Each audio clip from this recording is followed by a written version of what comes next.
Assalamualaikum warahmatullahi wabarakatuh. Kami dari kelompok 6 akan mempresentasikan materi tentang Control Unit Operation. Berikut adalah anggota kelompok kami. Saya Salma Fatiatur Rizky Munir, NPM 2008101025. Saya Novandi Kevin Pratama, NPM 200810101005. Saya Noramina, NPM 200810101042.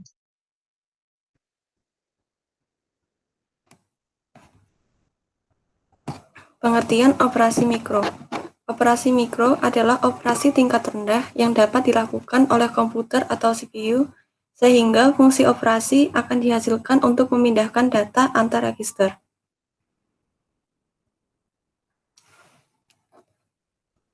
Macam-macam register ada 4. Yang pertama, Memory Address Register atau MAR, terkoneksi dengan bus alamat address bus. MAR melakukan spesifikasi alamat untuk operasi baca, read, dan tulis write. Yang kedua, Memory Buffer Register atau MBR, terkoneksi dengan bus data atau data bus, menyimpan data untuk ditulis atau menyimpan data terakhir yang dibaca. Yang ketiga, Instruction Register, untuk menyimpan alamat instruksi terakhir yang diakses. Yang keempat, Program Counter, untuk menyimpan alamat instruksi berikut yang akan diakses.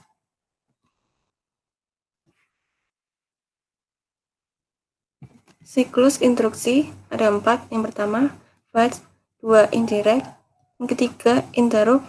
Yang keempat, execution.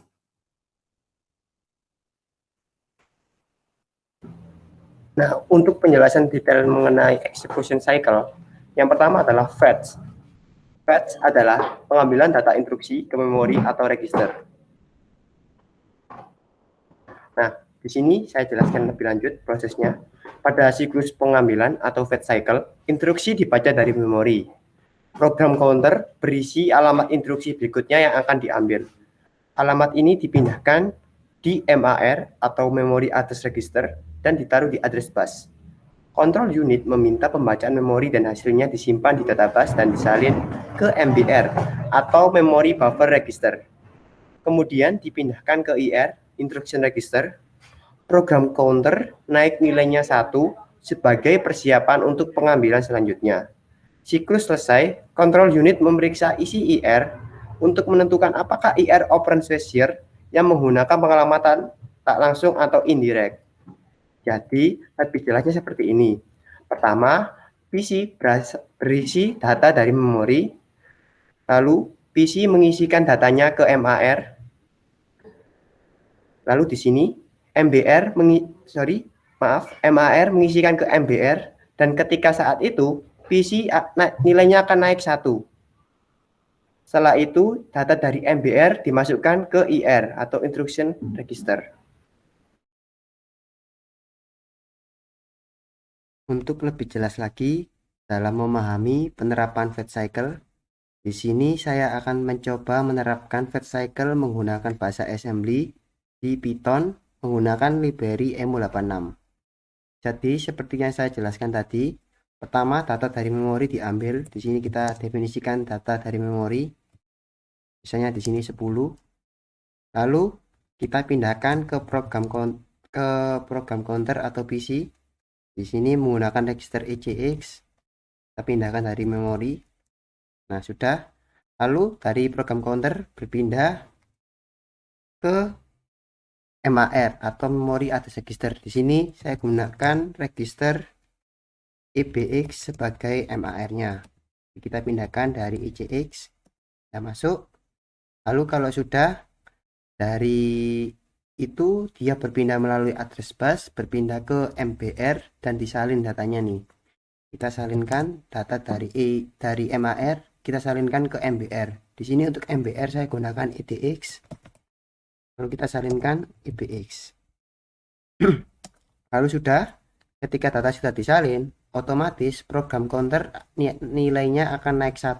Jadi kita lakukan increment ECX. Nah, sudah bertambah 1.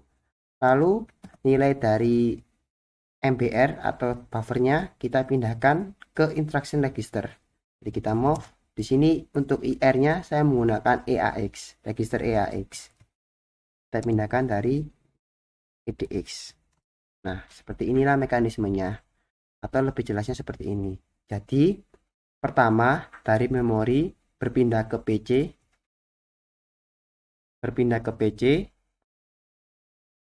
lalu pindah ke MAR melalui address bus, lalu berpindah lagi ke MBR melalui data bus.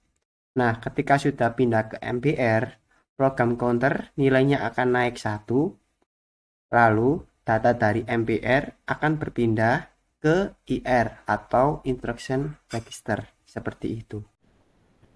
Selanjutnya adalah indirect. Indirect adalah sebuah eksekusi instruksi yang melibatkan sebuah operan lebih di dalam memori yang masing-masing operan memerlukan akses memori. Pengambilan alamat-alamat tidak langsung dapat dianggap sebuah subsiklus instruksi dan harus melalui memori. Nah, dari sini saya akan jelaskan penjelasannya. N bit paling kanan pada MBR yang berisi referensi alamat dipindahkan ke MAR. Unit control meminta pembacaan memori agar mendapatkan operan yang diinginkan ke dalam MBR. Jadi IR alamatnya dipindahkan ke MAR, lalu dari MAR tadi dipindahkan ke MBR, lalu MBR tadi menyediakan alamat operan yang diinginkan ke IR alamat, seperti itu. Lalu ada 3 interrupt, suatu permintaan khusus kepada mikroprosesor untuk melakukan sesuatu. Bila terjadi interupsi, maka komputer akan menghentikan dahulu apa yang sedang dikerjakan dan melakukan apa yang diminta oleh yang menginterupsi. Jadi di sini siklusnya seperti ini. Program memori masuk ke program komputer, lalu ke MBR, lalu setelah MBR dia ke MAR untuk menyimpan addressnya, dan PC mengambil program yang menginterupsi tadi, routine addressnya. Nah, di sini program yang menginterupsi tadi dijalankan terlebih dahulu. Ketika program yang menginterupsi tadi sudah berjalan, maka MBR memberikan addressnya yang diinterupsi tadi ke memori, dan untuk kayak dia itu seperti gantian gitu loh. Misalnya program A, eksekusi A dijalankan, lalu ada eksekusi B yang menginterupsi. Eksekusi A otomatis dia akan berhenti terlebih dahulu untuk menunggu eksekusi B selesai terlebih dahulu. Jadi eksekusi B dilakukan, ketika selesai maka atas eksekusi A dijalankan lagi, seperti itu. Lalu ada selanjutnya execution. Execution adalah proses dari CPU untuk mengerjakan instruksi yang sudah dijemput dari main memory dan sudah berada di IR register. Control unit di CPU mengartikan instruksi tersebut melaksanakan operasi yang harus dilakukan, seperti penjemputan atau pengambilan data dari main memory, mengirim instruksi ke ALU untuk melakukan operasi, aritmatika, dan memori. Execution sequence adalah proses atau langkah sebuah eksekusi program yang terjadi dan berlangsung pada sistem mikroprosesor. Sebuah mikroprosesor harus dapat melakukan proses. Berikut adalah contoh beberapa perintah dalam execution cycle. Yang pertama adalah add. Nah, dari sini, dari namanya saja kita sudah tahu, add artinya tambah atau penambahan. Add di sini maksudnya adalah menambahkan suatu isi lokasi X ke register R1 atau register yang dituju. Prosesnya dari memori dimasukkan ke MAR, diisikan alamatnya, lalu dipindahkan ke MBR, lalu instruction register dari register yang dituju ditambahkan data dari MBR tadi. Jadi ketika misal register yang dituju nilainya 10 dan MBR bernilai 1, otomatis register 1 akan hasilnya menjadi 11 karena 10 ditambah 1 sama dengan 11. Lalu selanjutnya yaitu yang kedua, increment and skip if 0. Isi lokasi X ditambah dengan 1 apabila hasilnya sama dengan 0, maka instruksi berikutnya dilompati. Jadi di sini biasanya digunakan untuk mengecek apakah suatu register itu bernilai -1. Ketika dia bernilai -1, maka instruksi berikutnya akan dilompati. Contohnya seperti ini. Pertama, dari memori kita masukkan ke MAR, lalu MAR masuk ke MBR. Nah, ketika sudah di MBR, MBR melakukan increment, yaitu ditambah 1. Setelah sudah, di sini pada MBR akan dilakukan pengecekan. Apakah MBR sama dengan 0? Ketika MBR sama dengan 0, otomatis program counter akan ditambah 1. Jadi misal kalau awalnya alamatnya ini -1, misalnya -1 dipindahkan ke MAR. MBR jadi -1, MBR dilakukan increment jadi -1 ditambah 1 sama dengan 0. Nah, ketika MBR sama dengan 0, otomatis program counter ditambah 1. Dan instruksi berikutnya akan dilompati, seperti itu.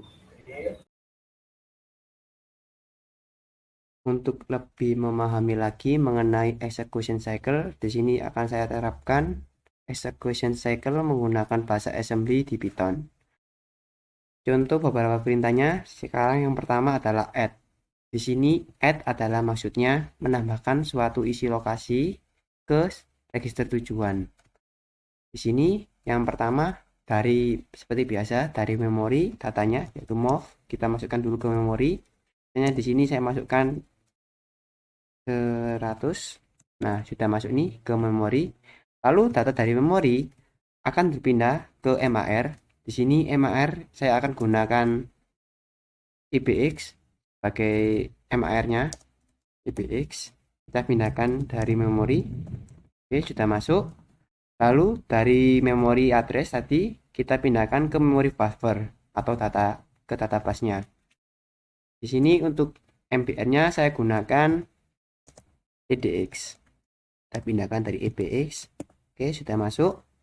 Nah, di sini misalnya saya ingin menambahkan register tujuannya itu EAX.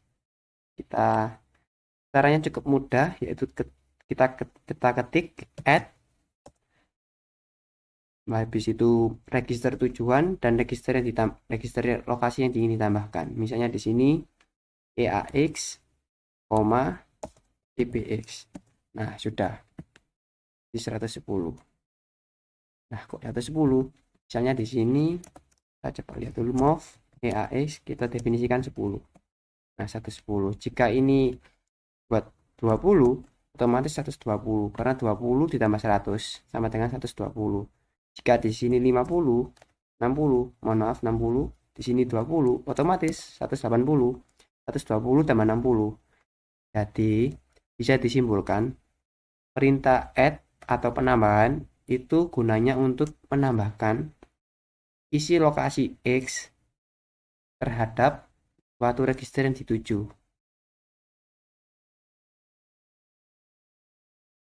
Untuk perintah selanjutnya adalah ISZ atau increment and skip if zero. Maksudnya adalah isi lokasi X ditambah dengan 1. Apabila hasilnya sama dengan 0, maka instruksi berikutnya dilompati. Di sini mekanismenya adalah dari memori berpindah ke MAR, lalu berpindah ke MBR, lalu dilakukan increment di MBR. Jika MBR sama dengan 0, maka program counter akan ditambah 1. Jadi seperti ini, saya contohkan langsung. Mungkin di sini bisa langsung saya hapus. Saya langsung sampai di sini. Ini misalnya nilainya 1, jadi sekarang dari memori berpindah ke MAR atau EBX di sini. Lalu dari MAR berpindah ke MBR menggunakan EDX. Setelah sudah, maka akan dilakukan increment di dalam MBR. Kita lakukan increment di MBR-nya, gitaran. Nah, otomatis dia jadi 2. Nah, di sini kita melakukan perkondisian. Jadi kita buat fungsinya terlebih dahulu. Kita buat fungsinya yang pertama yaitu tambah. Di sini tujuannya adalah menaikkan nilai dari ECX atau program counter. Increment ECX. Lalu kita berikan juga program penutup agar program tambah bisa dijalankan jika memenuhi syarat. Jadi kita buat yaitu n, kita move datanya dari EBX seperti ini. Nah, kalau sudah, di sini kita buat comparison yaitu menggunakan CMP EBX. Jadi kita cek EDX-nya. Mohon maaf ini salah, ini D maksud saya. Nah, CMP EDX 0. Apakah EDX nilainya 0? Jika iya, maka kita buat jumps equal atau J. Kita panggil fungsinya tambah. Lalu kita jump ke N. Ini. Di sini kita coba jalankan. Game. Mohon maaf. Nah, CMP untuk penulisannya seperti saya salah.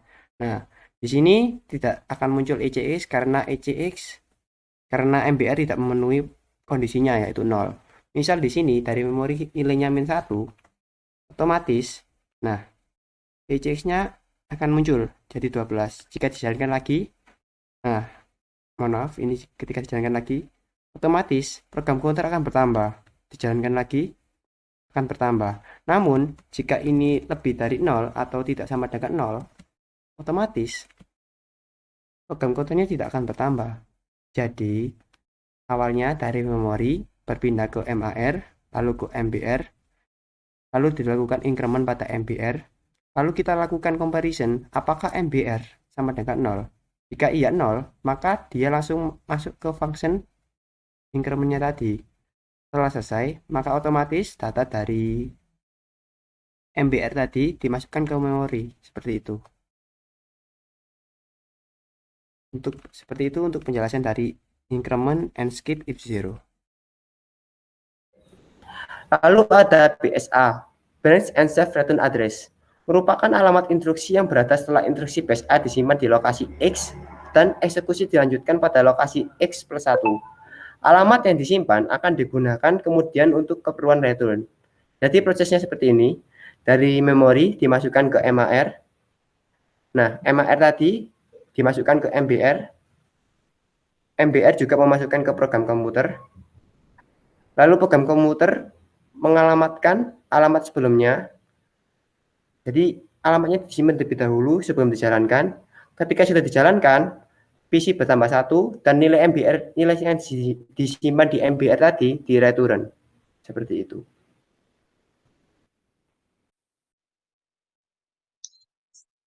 Lalu ada kendali prosesor atau hardware. Prosesor sering disebut sebagai otak sentral dari komputer.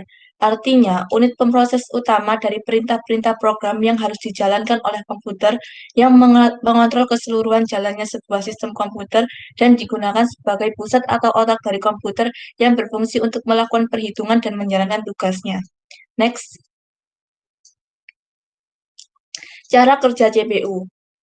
Pertama, CPU menerima masukan dari input dan diletakkan di RAM. Kedua, apabila berbentuk instruksi ditampung oleh control unit di program store, apabila berbentuk data ditampung di working store. Ketiga, jika register siap untuk menerima eksekusi, maka control unit akan mengambil instruksi dari program store untuk ditampungkan ke instruction register. Alamat memori yang berisikan instruksi tersebut ditampung di program counter, sedangkan data diambil oleh control unit di working store untuk ditampung di general purpose register. Dalam hal ini, di operand register. Keempat, jika berdasarkan instruksi pengerjaan yang dilakukan adalah aritmatika dan logika, maka ALU akan mengambil alih operasi untuk mengerjakan berdasar instruksi yang ditetapkan dan hasilnya ditampung di akumulator. Apabila hasil pengolahan telah selesai, maka control unit akan mengambil hasil pengolahan di akumulator untuk ditampung kembali ke working stroke. Jika pengerjaan keseluruhan telah selesai, maka control unit akan menjemput hasil pengolahan dari working stroke untuk ditampung ke output stroke. Lalu selanjutnya dari output stroke, hasil pengolahan akan ditampilkan ke output device. Lalu kendali microprogrammer. Kendali microprogrammer menawarkan suatu pendekatan yang lebih terstruktur untuk merancang unit kendali logika atau kontrol logika unit. dibandingkan dengan kendali hardware. Rancangan microprogrammer relatif lebih mudah diubah-ubah dan dibetulkan, menawarkan kemampuan, karena waktu akses memori kendali ROM atau read-only memory menentukan kecepatan operasi CLU atau kontrol logika unit, maka kendali microprogrammer mungkin menghasilkan CLU yang lebih lambat dibandingkan dengan kendali hardware. Next. Instruksi microprogrammer ada dua, yang pertama horizontal, yang kedua vertikal. Horizontal, 1 bit diberikan untuk setiap sinyal logika yang dihasilkan oleh instruksi mikro. Jenis implementasi di aman signal kontrol dikode ke dalam pada bit, kemudian digunakan setelah dikode. Yang kedua, vertikal, hanya satu operasi mikro yang dipanggil pada suatu waktu. Kontrol, di mana setiap bit kontrol mengatur satu operasi gate atau mesin. Next.